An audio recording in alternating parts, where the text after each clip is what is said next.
At Sierra, discover great deals on top brand workout gear, like high-quality walking shoes, which might lead to another discovery. 40,000 steps, baby. Who's on top now, Karen? You've taken the office step challenge a step too far. Don't worry, though. Sierra also has yoga gear. It might be a good place to find your zen. Discover top brands at unexpectedly low prices. Sierra, let's get moving.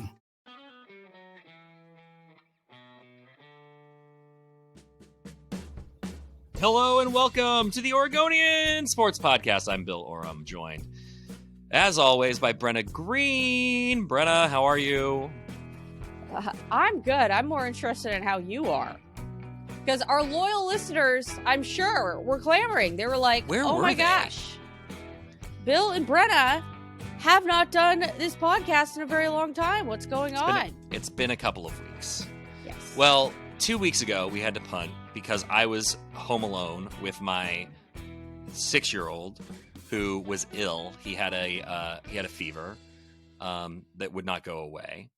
And then that transferred to me, and I had a fever that would not go away and spent basically all of last week in bed, which is maybe the first time that I've been knocked down that much by an illness. Like, it wasn't COVID, but it was worse than the times I've had COVID. It was a form of the flu. My son tested positive for influenza B. He ended up having pneumonia, but he's better now. Thank goodness. But it has been a rough couple of weeks in our house, and but I'm back. And not only am I back, I want to start with something that brought me so much joy. Ooh. And it's the natural place, state track and field. I wonder if you saw this. I hope you saw this, because this is one of the most delightful sports moments I have ever seen. This is pure inject it into my veins energy. Did you watch, or did you see, or did you hear about, maybe you had it on the broadcast on Coin 6. I don't know. I might have missed it. But did you see the final of the girls 5A 100-meter hurdles? Oh, come on. How could I not see that? Okay, some people didn't see it. Yeah. Okay, so for those who didn't, we didn't put it on our newscast because she's not from here. She's Thurston. So yeah. She's from Thurston. I would argue that it still has a lot of appeal, but that's okay. Brooklyn Anderson from Thurston High School absolutely was dominating the 5A hurdles, pulling away from the pack, clear winner, leaps and bounds ahead of the competition. When tragedy strikes, she stumbles and she falls, Brenna. And for so many athletes, that would be the end of their championship dream, but not Brooklyn Anderson from Thurston High School. What did she do? She did 2 somersaults across the finish line to win the state championship. It's so good. Like, of all the ways you can win a state championship, by somersaulting across the finish line and making it look graceful, by the way. Like, that was a 10.0 on the landing. Oh, that sounds so miserable to somersault on a track. Ugh. Her poor but body. Again, made it look graceful and got a gold medal out of it. I was so delighted by that moment. The video is everywhere. You can find it. But that was my favorite thing from the weekend. And I just wanted to acknowledge that, because talk about turning, lemons into lemonade. Yeah. How many viral videos or how many track meets have you seen where, somebody's going to win and then, they cramp up or they trip or they hit the hurdle and like their dream is dashed.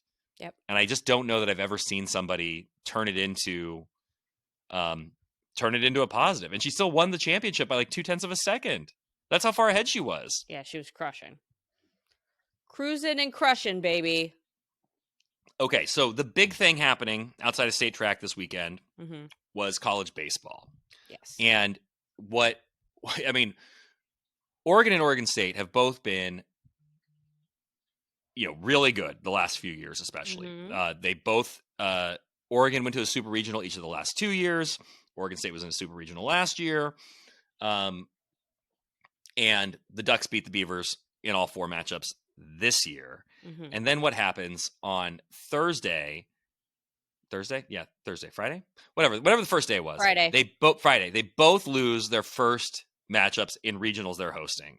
Oregon State loses to St. Mary's, and Oregon loses to Utah Valley. Both were great games. The Utah Valley Oregon game was great, especially there was some controversy at the plate with the Ansoneros malicious contact. Was it obstruction? Really crucial out call that changed the complexion of the game. That's a sports cliche I love. I have such mixed feelings about it. I understand the call, but I also don't like it. I said this on the radio this week, but I'm glad that Pete Rose wasn't alive to see that, because he would have hated that. Well, I just don't understand how the other player can commit the first infraction and then the second player is the one who's responsible. That's what I was going to say. No sense. There's an order of operations thing here, because the umpires ruled that it would have been obstruction if not for the malicious contact. But the malicious contact, and this is the point you're making, the malicious contact doesn't happen if the path isn't being obstructed by a catcher who doesn't have the ball. Now, I understand. I can't argue against protecting players and rules that are in place to protect players, but I don't know that I like the obstruction rule in general. You've seen it come into play. You saw it come into play for Oregon for the softball team. Rule of this postseason. I mean, the softball team, Oregon had a controversial one. Yep. And in the UCLA game, their first game at the College World Series, where they picked up a run when Oregon's runner was beat, she was totally beat to the plate, but the catcher blocked her path, and so therefore the run counts, even though she was tagged a foot before the plate. Mm-hmm. She was out, but they get the run. I don't know if I feel like that's right. And then obviously, like you said, with Ansoneros and Duck baseball, he scored. The throw was off. He scored. The only reason that there was the collision was because the path was obstructed. So to me, I think that as an order of operations, the obstruction has to come first. I understand why it was malicious contact in the sense that he didn't attempt to slide and on and on and on. But again, in an order of operations, I think the obstruction has to come first because that caused the malicious contact. That said, I would be fine with throwing that rule out, maybe especially in the postseason. It just feels and I thought Mark Wasikowski, who did the on-field interview right after that play, I thought what he said was very relatable. We were taught to play the game as hard as possible, and that's what just happened, and we're being penalized for that. So did you watch his post-game press conference at all? I don't know if I did or not. What did I miss? So he just kept... Waz has such a dry personality, but in a good way. Sometimes that can mean someone's boring. That's not Waz. He's not boring. He's just going to give it to you straight. Yeah. And he was the ref said it was a call made by Pittsburgh. Yeah. The replay facility in Pittsburgh. And he's like, I feel bad for these refs. Yeah. I feel bad for these refs. He just kept saying he felt bad for the umps, whatever. He felt bad for the umps. And I was like, that is so, he just kept being like, I feel bad for these umps. It was funny. I thought it was and then he went back to the, we were taught to play the game, with fervor or whatever. It wasn't his exact quote, but and, he really, I tuned in literally because I was like, I got to see what Waz has to say, because I know him well enough to know that he's going to have something in this moment, and him saying he feels bad for the umps was pretty funny, I thought. So that ended up being the beginning of the end for the Ducks. They proceeded to lose the next game to Cal Poly. Yes. And knocked out of their own regional. A massively disappointing postseason for Oregon baseball, which I think a lot of people felt like this was a team that, had a chance to finally get to Omaha. Oregon hasn't been to the College World Series since 1954, something I've written about extensively and talked about. We're running out of members of the 1954 team, Brenna. I think my guy Dwayne Reeves is still kicking in Northern California, but there aren't too many of them left. So But on the flip side, Oregon State, they lose that first game to St. Mary's 6-4, and they came back with an absolute vengeance. Yes. I mean, so okay, so they get their revenge on St. Mary's. You know, they beat TCU 7-2, then they beat St. Mary's 20-3, and then they, over 2 games, they have to beat USC twice to win the regional, including on Sunday night, which was their second game of the day, and then again on Monday afternoon. They win those 2 games by a combined score of 23-1. And in fact, after losing to St. Mary's, hold on, let me do quick math. Fun circus music for Bill doing math. Well, 43 to 4. I'll put in some math 50, stuff too. 50 to 6 in the subsequent 4 games. Like an absolute ass kicking in collectively from the moment that they got tested. And they hadn't played, I want to say, in like 10 days, because obviously the Beavers aren't in a conference. There's no conference tournament to go play in. So they hadn't played. And I generally don't give things like that a ton of credence. But the way they played after knocking the rust off against St. Mary's, if that's what you want to call it, was unbelievable. So they host Florida State this weekend in a super regional. Go ahead. Give us a math lesson. Well, I was just going to say they scored 43 runs in the span of 27 hours. Yeah, there you go. Like, that's insane. And they only allowed 4 runs in the 27-hour time span. Like, I was there. It was crazy. You know, you were talking about rule changes. I have another rule change to put into the book. What you got? When you're in the postseason, I don't care. There needs to be a run rule. You get to a certain point, it's over. Like, the fact that they could not call those games after 7 innings was ridiculous. Those games were done. It was over. Good night. See you tomorrow. And we all had to just sit there and wait and wait and wait when these games were obviously over. And also, you should be rewarded. Your pitching staff should be rewarded, especially in a regional format. Or, the super regional format's is more forgiving, but College World Series format is not forgiving. You should be rewarded for having good pitching and good hitting and be able to save some of your pitchers. Do it. Like, that is, like, let's have a carrot for people for actually playing well. Would you have had, when Minnesota beat OKC by like 50 points in the conference finals at home, game 3, would you have called that after 3 quarters? Baseball is a different beast, and baseball does have a run rule during the regular season. So I think that, like, it's just not in the nature of competition. And they have a run rule in the College Softball World Series. I'm just saying I'm fine with, like, playing out the string because weird shit happens. Like, maybe not 20 runs worth of weird shit. Come on. But I like leaving the door ajar. Yeah, I don't. I mean, it's like we're talking about the highest level of amateur baseball. It's not even amateur anymore. We're talking about professional baseball. Like, you've got to see it through. You got to sprint through the finish line. Like, what would happen here? Young Brooklyn Anderson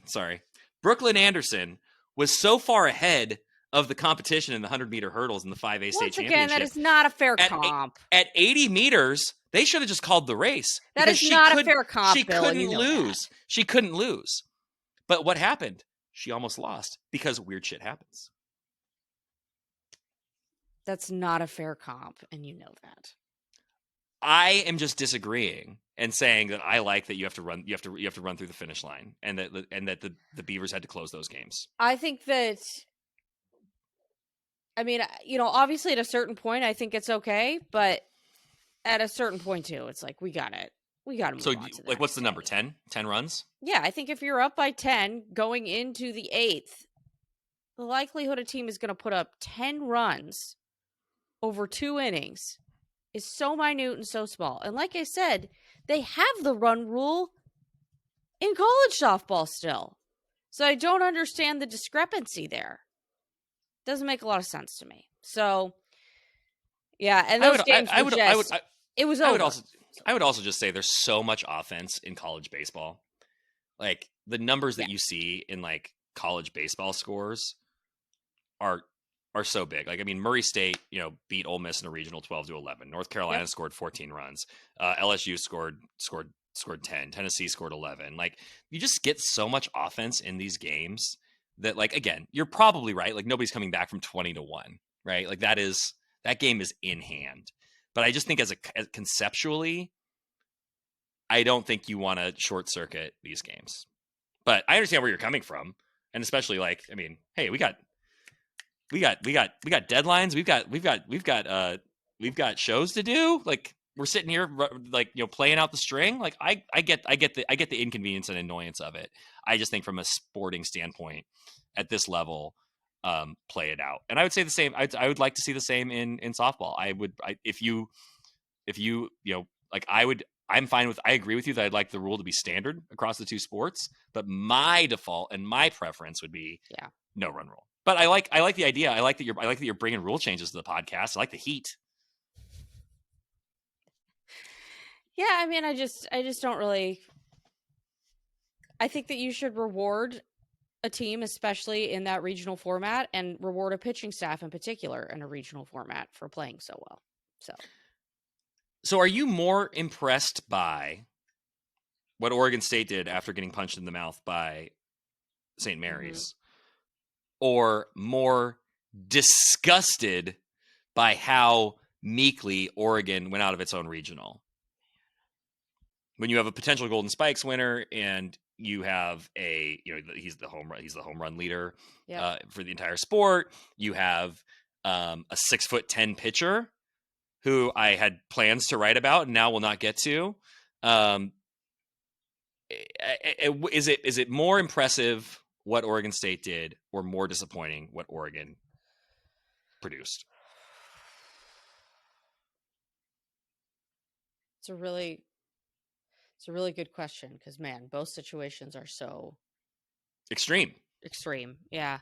It's funny because I booked a hotel in Corvallis for Sunday night because I thought to myself, this was before, we knew that they both were going to have regionals.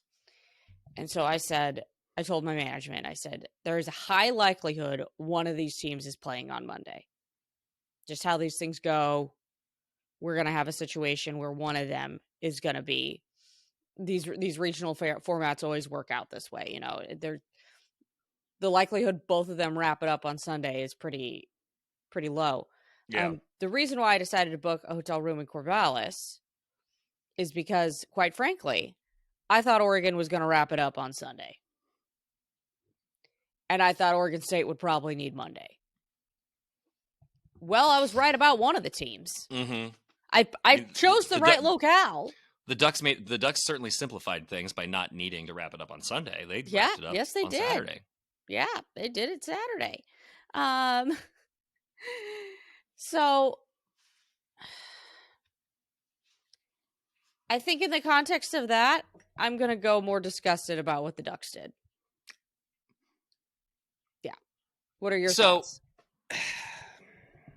Coming into this, I had told myself I could take the counterpoint of whatever you said on this. Like, I was like, I can argue either side of this. Yeah.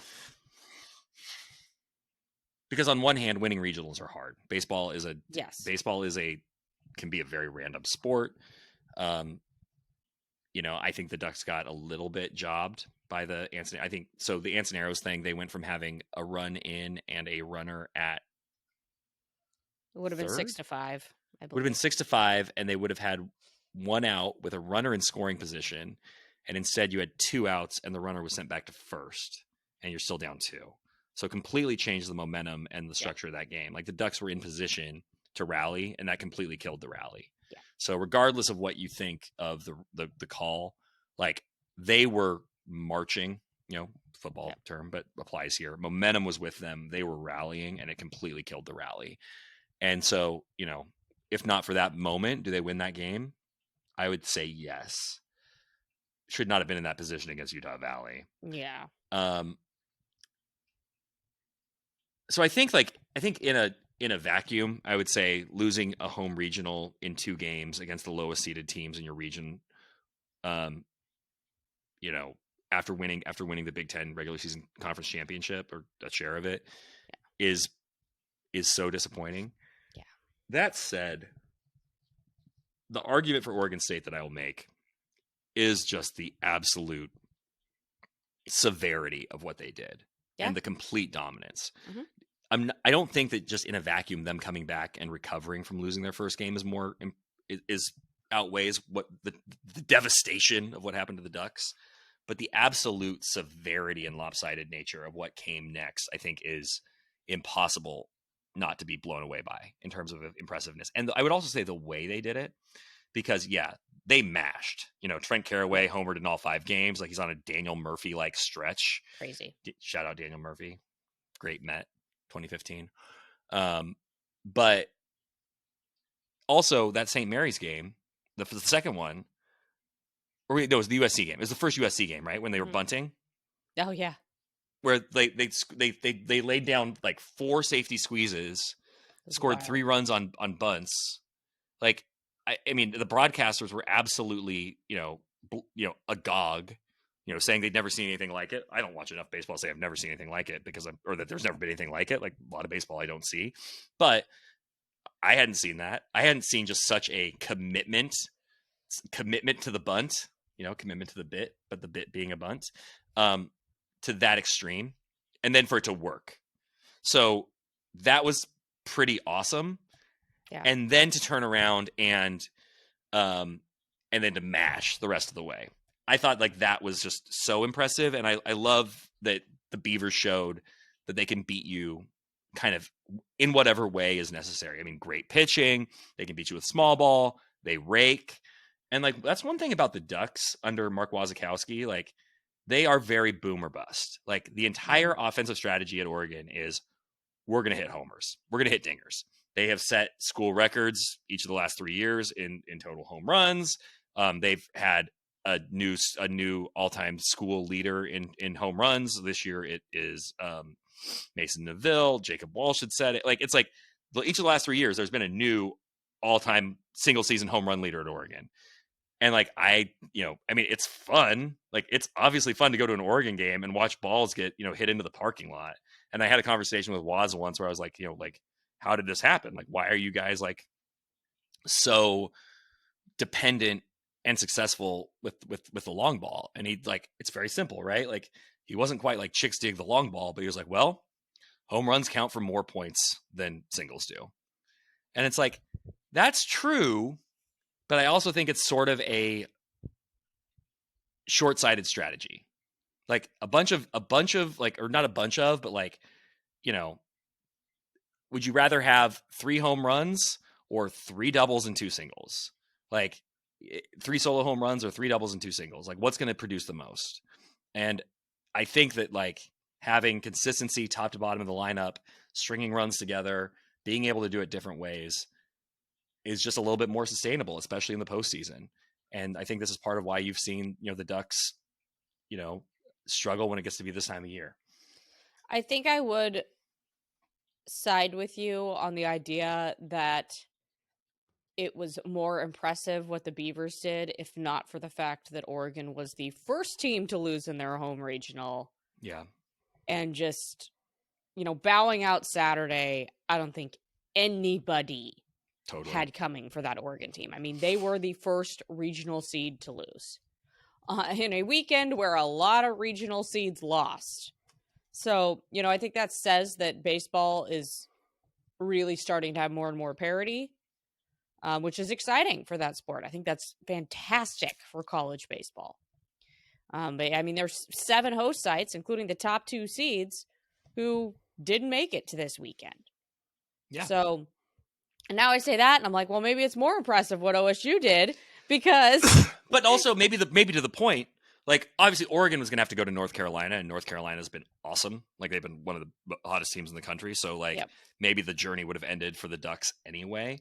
But when you start looking around the field and who's not going to Omaha, when it's like Vanderbilt's not going, Texas isn't going, there's a lot. It's like there's an opportunity for somebody, right? And like, so when you're Oregon and you like missed your chance in a much more wide open field, you left some meat on the table. I think it works out really well for Oregon State. Like the Florida State matchup is going to be a lot of fun. Florida State's got a lot of star power. They got a lot of pop. They got great pitching. I don't know how that's going to go, but like you would say it sets up well for Oregon State at this moment, especially carrying the amount of momentum that they are in. Well, I mean, having it at home is huge. Making Florida sure. State fly all the way across the country. I was surprised they didn't make that a Saturday, Sunday, Monday super regional, by the way. Just because the fact that OSU had to play on Monday and then Florida State's having to travel 3,000 miles to the middle of freaking nowhere. No shade on Corvallis, but, not exactly an easy trip. No, I mean, Tallahassee to Corvallis, I mean, like, try doing that commercially. Like, I mean, obviously, like, you're flying into Portland and you're doing, whatever. There's probably or you're flying to Eugene. It's probably like a late, yeah, exactly. Like I mean, conceivably, like if I was trying to do this trip, like as a fan, like, okay, I'm going to fly Portland to Atlanta to Tallahassee, and it's not that hard.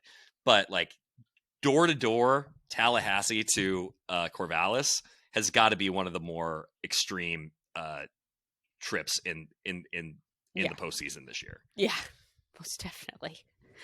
So we'll see what happens. If it gets to a Sunday game, I will be down there. So so I'm going Friday. I'm not going Saturday because we're having my dad's 85th birthday party, which, by the way, is getting out of hand. It's literally just going to be me, my wife and kids, and my sister and her husband and daughter, and then my dad. And all my dad wanted for his 85th birthday was to like hang out with us and have pizza. My sister has a pizza oven, and that's all he wanted was to hang out with us and have pizza. And he's not a listener of the podcast, so I can tell you this. Like we were like, that's not enough, but it's like, I mean, he's 85. Like, Unfortunately, there aren't a lot of people to invite anymore. Friends, he's kind of among the last of, his crew. Yep. So we're at that point. It's sad. So my sister and I have been obsessing over like, how can we elevate this and make this special without pissing him off? Because if you're like, oh, we've got a band all of a sudden, like he would be like, why did you waste this money? So we've turned this into so we haven't, like, we're not inviting anybody else. There is no band. We're doing the pizza. But my dad used to like going to Reno, you're a former Reno resident. Was Fitzgerald still there when you lived in Reno, or had they already torn it down? Do not recall. So I'm going to go with a no. So the Fitz with Molly's Garden restaurant up on the second floor. Yeah. I love the Fitzgeralds.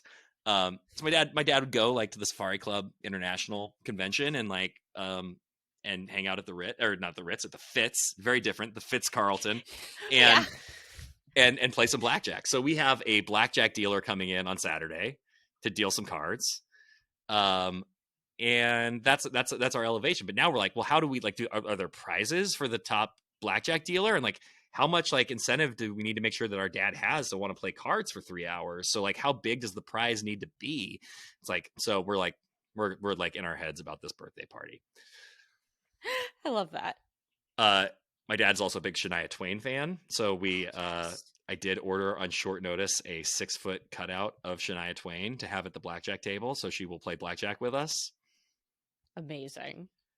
Shania Twain's only 5'4" in real life. This isn't even life size. This is like extra life size Shania Twain. Amazing. By the way, they're not pre-existing like Shania Twain cutouts that you can just order. It's not like an Amazon thing where they've got like a warehouse of these. I had to go to Etsy and find somebody, funny enough, I want to say Tallahassee, but definitely in Florida, to print this off and send it on short notice with high shipping costs to be here by Saturday. Yeah, I was going to say, oh, baby. So I'll be at game 1 on Friday. Yes. So if the Beavers close out on Saturday, think of me. I'll be hitting soft 17 against a face guard. And then Sunday, if there's a game 3, I'll head back down to Corvallis. But yeah, I would have been don't there look for Friday, me on Saturday. 3 p.m. start time is not friendly towards news. It's so funny because it's like so ideal for us. Oh, it's amazing for you guys. Yeah, that's funny. Yeah, for us it was like, I was like, why would we go down there when we're only going to produce one thing of content and we can get sound off of the box account? Everyone is thrilled with our explanations right now. It just didn't make a lot of logical sense for us to put that much time and effort into a game that isn't going to be something determine the fate of either team. Exactly. I have a question I've been chewing on for a couple of days, and I am curious because I think that you can take this different ways.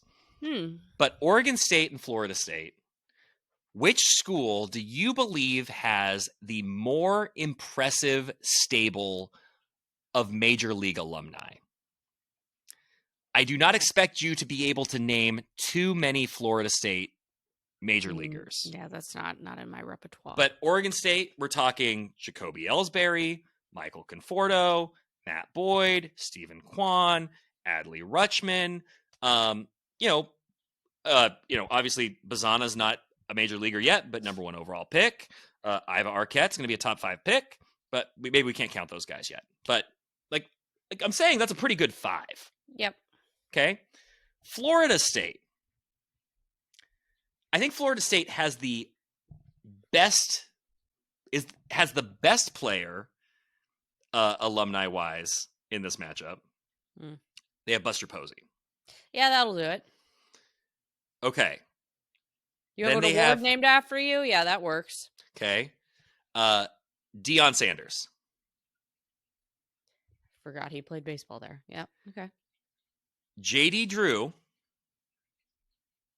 Longtime major leaguer. I'm not going to claim to have a ton of MLB historical knowledge. Okay, I'm just going to keep going. Okay. Jameis Winston played baseball at Florida State. That's funny. Okay. And if I'm going number 5, I'm sure there are better. Well, this is not major league alumni, by the way, because obviously, I guess the question in my head is the most impressive former players from these schools. Doug Minkiewicz, by the way, is a good one if we're talking big leaguers from Florida State, former Minnesota Twin and Met. But my favorite name on the Florida State baseball alumni list,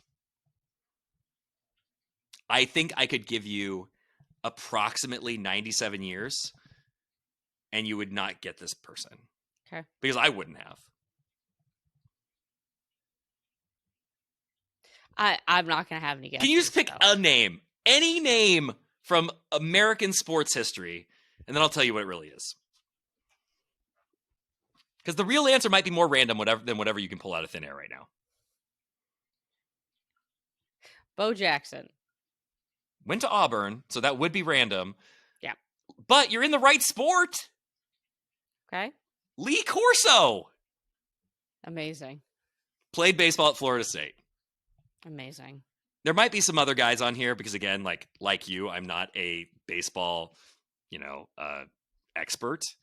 Rick Langford played at Florida State and played in the majors for 10 years as a pitcher. So it's like, that's probably more impressive than Lee Corso from a strict, baseball pedigree standpoint. But like in terms of a name, like I would say that in terms of names, I have to give the edge to Florida State. They have Neon Deion, Jameis Winston, Lee Corso, Buster Posey. But if I'm building a lineup out of former players in this series, Oregon State's pretty stacked historically. Yeah, it's an all-time like celebrity row there for Florida State. Yeah. But in terms of actual production, you got to give it to OSU. Yeah, or does Buster Posey just like, it doesn't matter who Oregon State has because they've got the biggest star in the matchup. Like it does have like in the NBA playoffs, does it just come down to who has the best player in the series, and that's all that matters. So does Buster Posey outweigh the whole thing? Well, this is a meaningful sports debate, Brenna. This is fascinating for people to listen to, I'm sure. I thought it was interesting. What can I say? No, it is. I had no idea about Lee Corso. I was having this conversation with someone yesterday, by the way, who then wanted to turn this into the conversation about how Michael Conforto is a bust.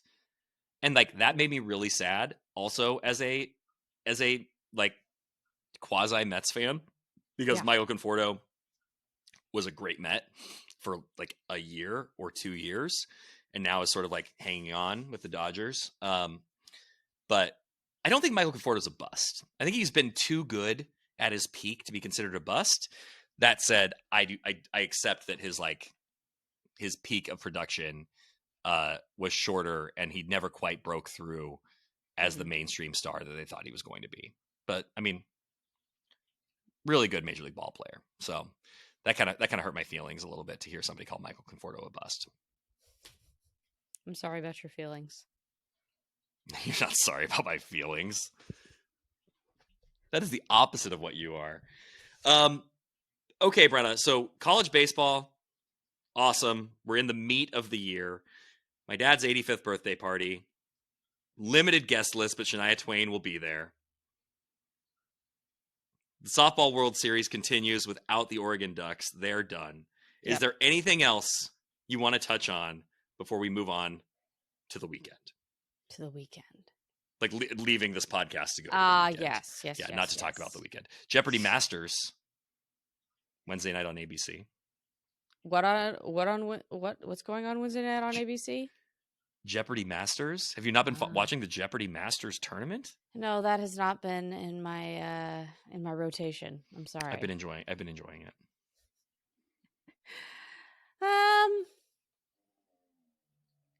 Yeah, no, it's definitely that time of year where we're really focused on what's going on in Corvallis and Eugene. It's kind of our last blast. So this weekend is it. We're not going to be down there for a really long time after this. It's a good point. It's kind of the end of local sporting events. Yep. Until college football starts. Yeah. And like we're getting very close to turning the page to like, hey, how do we feel about this Duck schedule? How do we feel about what the Beavers are going to do? Could the Beavers go 10-2 in the regular season? Like, do the Beavers have like a schedule that sets them up for an outside run at a CFP bid? Do the Beavers have as long as the offensive line is as good as it's been in past years, does this Beavers defense and like suddenly a stud quarterback make them really competitive and really intriguing? Is Dante Moore really a Heisman finalist at Oregon? There's lots of things to get to in college football, but first we have to get through college baseball because the Beavers are keeping the dream alive.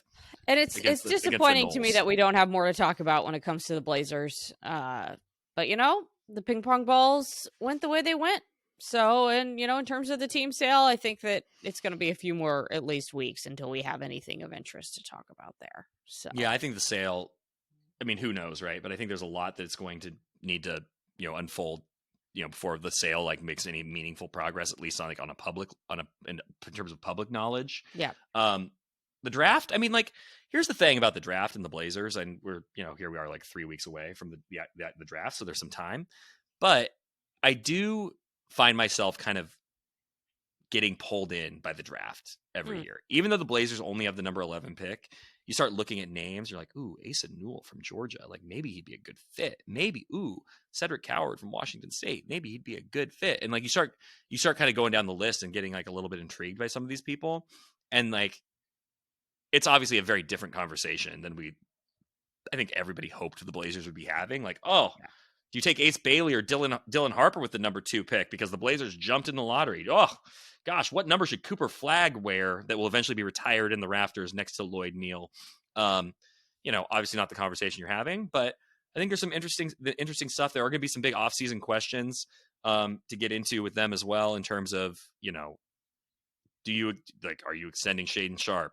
Are you moving off of Anthony Simons now and trying to find a trade partner, or are you just letting that contract expire? Does anybody want DeAndre Ayton?